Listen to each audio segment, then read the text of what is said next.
Hey, everybody, it's Steve Van Tassel here for Dynasty Owner. And first of all, I want to wish everybody a happy Thanksgiving. I know it was yesterday or maybe 2 days from now, depending on when you're watching this. But I hope everybody had a great Thanksgiving, enjoyed all the football, even if the games weren't so great, and had a good time with friends and family. So thanks a lot for watching this video. Please smash the like button if you don't mind. We'd appreciate it. It helps us out here at Dynasty Owner. And this week, it's our Week 12 preview. We've only got a couple weeks left in the regular Dynasty Owner regular season. And today we're going to be talking about playoff contention. And so what we're going to do here is, there's a lot of teams out there that are like 7-4, 6-5, 5-6, and maybe even 4-7 who are still alive for the Dynasty Owner playoffs. A lot of times we focus on those teams that are at the top, the ones in the chase for the ring. And while we should focus on them, there's a lot more teams, myself included, on some of my teams, who are right there trying to compete for the playoffs, maybe make it in there, maybe have a little run the playoffs and get some, maybe win, maybe get lucky and win, have a good 3-week run, maybe get in there and just make the playoffs and make some dynasty dollars or maybe some cash if you're in a cash league. So that's probably a lot more of us than those teams that are the great teams and are in the top 25 of the chase for the ring. So what I'd like to do this week is kind of focus on those teams. And this in our preview here that we're going to talk about, which is playoff contention. So let's get right to it.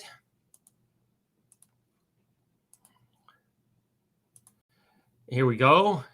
We've got, as I said, Week 12 playoff contention, and so it's not unheard of for teams who finish 5th or 6th in the Dynasty on a regular season to win their league. I found 2 examples in a kind of a quick little search here. And 2 teams last year, they both finished 7-6. One was the 6th seed in the playoffs and one was the 5th seed. So both of them had to win 3 games to win the playoffs. So, if you're one of those teams sitting at 6-5, 5-6 right now, you're not sure if you're going to make the playoffs, still give it a go. You could be like one of these 2 teams and win your playoffs. So hopefully that happens, and if you make the playoffs, you get at least $2 million dynasty dollars. So that's better than trying to run through the losers bracket and maybe hopefully win that and get that amnesty provision in the extra first round pick. It's a lot easier I think it's probably easier to try to make the playoffs if you're like 6-5, 5-6 and make some money rather than just get an extra pick. That's just me. I'd rather win some money, try to win a league, have a chance at that. That's just me. So, but some people would rather rebuild and take that pick. But hopefully if your team's in kind of that spot, kind of in the middle of the pack there, these are 2 teams that can give you hope for what could happen in 2021. So now I know we're not going to talk much about these teams, but we're going to talk about our undefeated Dynasty Owner teams because right now there's only 4 of them, down from 5 last week. Sorry, the Camel Toe Jockey, but they lost and they're out of this list. And you can see we've got Dynasty Trade School, Mad Minshew. If you didn't catch the live stream on Wednesday, he was on. Rudy is the owner. He talked a little bit about his team. We've got Detroit's Finest, who was our feature matchup of the week last week. We've got the Miami Crypt Keepers, and we got the Hip Hop Opotamus. I hope I pronounced that right. Congratulations to those 4 teams. We'll be doing this every week for the rest of the regular season to see if any of these teams stay undefeated. But without further ado, we're going to talk about some guys who should be in your starting lineup this week. And a little bit different this week. I'm not going to give players. I'm going to only give players who a lot of people have on their team, because at this point in the season, you probably run in with most of the guys who've gotten you there. So these are guys who might be on your team, but might not be likely to be in your starting lineup this week. But you probably should get them in there this week because I think they're bound to do well. So first, we look at our Week 11 recap. And last week, Week 11, I recommended Ryan Tannehill, Jeffrey Wilson, Rashad Bateman, and Adam Trotman to be starting your starting lineup, and one of those was good. Troutman had a great week, actually. He had 16.8 Dynasty Owner fantasy points. He was also injured, and now he's on injured reserve, so no more Adam Troutman for those of you who have him.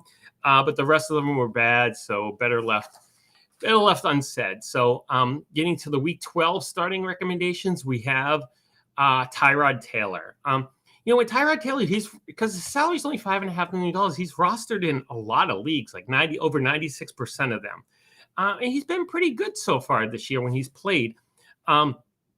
He's had He's had 2 touchdowns 3 out of the 4 weeks that he's played, and he's had at least 19 dynasty owner fantasy points in 3 out of the 4 weeks. And this week the Texans get to play the Jets, one of the few matchups where they may even be favored. I haven't looked at the point spread, but they might even be favored. And the Jets are pretty dreadful on defense. They're pretty dreadful on offense and all around. But on defense, since their week 6 bye, they've been allowing 28.3 dynasty owner fantasy points per game to quarterbacks. So, and it's not just since then. For the whole season, they're allowing 24.1 dynasty owner fantasy points to opposing quarterbacks. So, and that's reasonable for Taylor.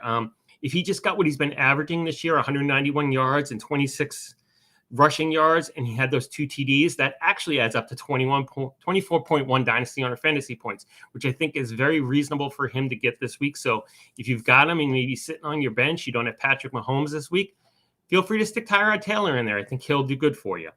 The next guy, we're going to stay with this game, and we're going to talk about another Ty Johnson. He's a running back for the New York Jets. And overall for the season, he's at running back 40. So he's not somebody you're going to expect to put in your starting lineup, but he's been playing very well the last few weeks. Both him and Michael Carter, a couple of young running backs for the Jets, have actually been playing very well.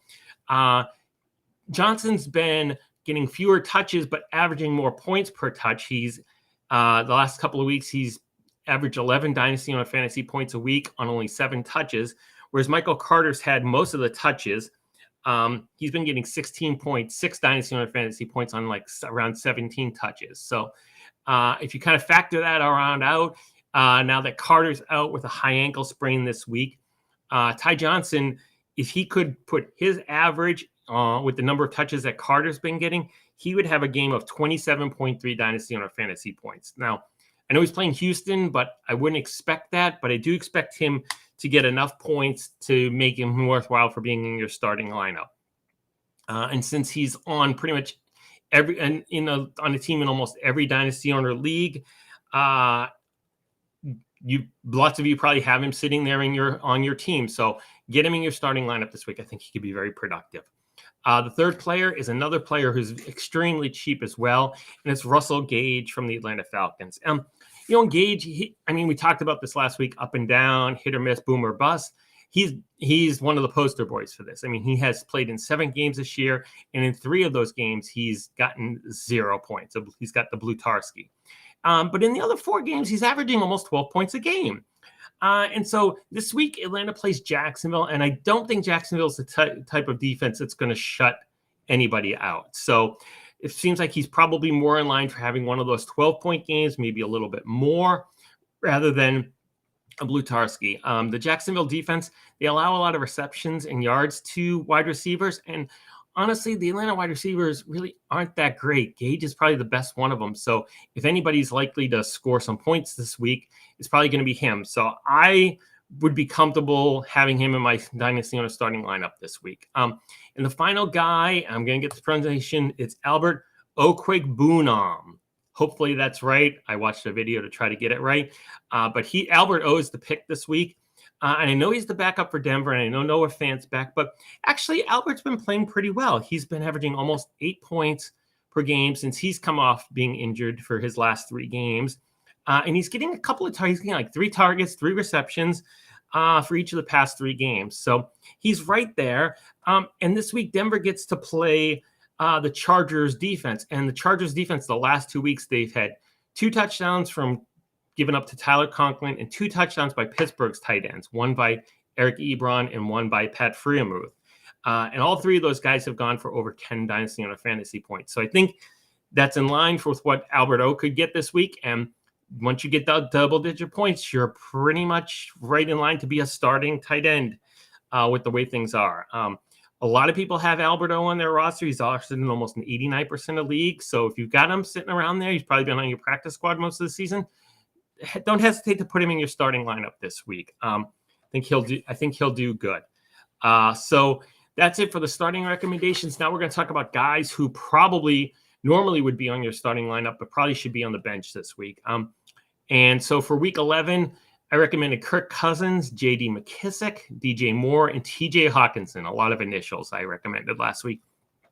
And McKissick was a good recommendation. He only had 6 dynasty owner fantasy points. It's what he's been trending to the past couple of weeks.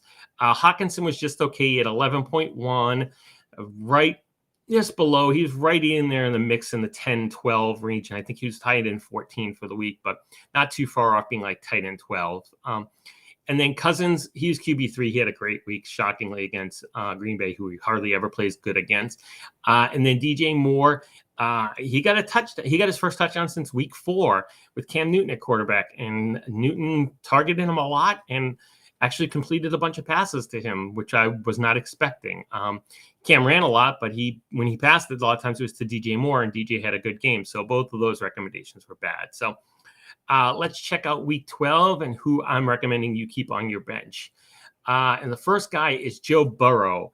And a couple weeks ago, Joe Burrow was our player of the week. Him and Jamar Chase split the honor. They had such a great game together that they basically had the same number of points, so we split the award. But since then, he's been pretty lousy. He's only averaging 15.2 dynasty owner fantasy points. And he's not exactly been playing the 72 Dolphins no-name defense. I mean, he played the Jets, the Browns, and the Raiders. 2 of those teams are in the bottom half of the league, and I think the Browns are much better. So it's just he's started to turn over the ball. He's thrown 3 interceptions in those 3 weeks. He's had a fumble in each of those 3 weeks. And this week he gets to play Pittsburgh, and he's already played 2 games in his career against Pittsburgh. Neither one of them has been great. He's averaging about 20 points per game against them. And Pittsburgh, even though they gave up 41, I think, points last week to the Chargers, they've got 3 of their defensive players coming back. Minkah Fitzpatrick is definitely back, and TJ Watt and Joe Hayden are trending towards being back. And so I think that spells a little bit of trouble for the Cincinnati offense. And so I'd keep Burrow on my bench this week. The next guy is Leonard Fournette from Tampa Bay, and good old Uncle Lenny. He's going up against the Colts, who look on paper to be okay against okay rushing defense, but sometimes they've been giving up those rushing yards, but they've been to like non-running backs. It's been weird. Like Jamal Agnew had like 79 yards against him. He's a wide receiver for Jacksonville. Lamar Jackson had 62 yards against them. And when you just break it down to running backs, they're actually pretty good. They're the only team, I think, to hold Derrick Henry to below average in both of the games he's played against them this year. I know they're probably one of the only teams to play him twice, but they held him below his average in both games. And that's part of the reason that is because their passing defense is kind of bad. They've allowed 23 receiving touchdowns to wide receivers and tight ends. And so if you're Tom Brady, that's what you see. That's what you're salivating about. And you're probably going to throw the ball a lot. So I think Fournette's not going to get a lot of touches, which usually means he doesn't score a lot of fantasy points. So I'd kind of count on him having a low touch count this week and not enough points to be in your dynasty owner starting lineup. The third guy here is Courtland Sutton from the Denver Broncos. And originally, earlier in the day, it's Friday, I had A.J. Brown penciled in here, but then I saw a report that he's not playing this week. So I quickly switched to Courtland Sutton. And it's for the same reason I had him in here 2 weeks ago. When Jerry Jeudy plays, Courtland Sutton doesn't play well. I've updated the stats in the article, which you can read, but basically Sutton averages about 17 points a game when Judy's out of the lineup and about 4 when he's in the lineup. Judy's in the lineup again. It's probably going to happen again to Sutton. It doesn't happen to Tim Patrick. So if you have him or you have Judy, feel free to start them. It's not a recommendation against starting any Denver wide receivers. It's just that Sutton seems to not do well with Jerry Jeudy in there. It'll be interesting to see what he does next year now that he signed that big new contract that you can read about on Dynasty Owner. But this week, I wouldn't start Sutton if I was you, even though he's 100% owned. And the final guy, this one hits close to home. It's Hunter Henry from the Patriots. He's already a little questionable. He's a little banged up. But mostly it's because he's been very efficient this year. I read Matt the Jerk's article on Wednesday about efficiency and opportunities for tight ends. And I mean, he's just getting a lot of his points from scoring touchdowns. I mean, he's got 7 touchdowns. It's over 1/3 of his dynasty owner fantasy points. I know he's ranked as the 7th tight end, but it's almost all attributable to those games that he has touchdowns in. He's averaging less than 6 points a game when he doesn't score a touchdown. And the Tennessee Titans have only allowed 3 touchdowns to tight ends this year. So odds are he probably is not going to score a touchdown. Now, I would love him too as a Patriots fan, but as an analyst here, I'm thinking I'm not sure I want Hunter Henry in my starting lineup. So I'd probably leave him on the bench this week if you've got him. And finally, we're going to talk about our matchup of the week. And in honor of sort of the playoff contention theme here that we're talking about, I found 2 teams in League 76065, affectionately known as the Polian League, because that's the league that Team Polian with Hall of Famer Bill Polian plays in. And that team's pretty good. Team Polian 7-4 right now. In both of these teams, the Dorito Cheese Ninja Squad and 36 Chambers are 2 games behind them. They're both 5-6, and they're in 9th and 10th place in their league with those records.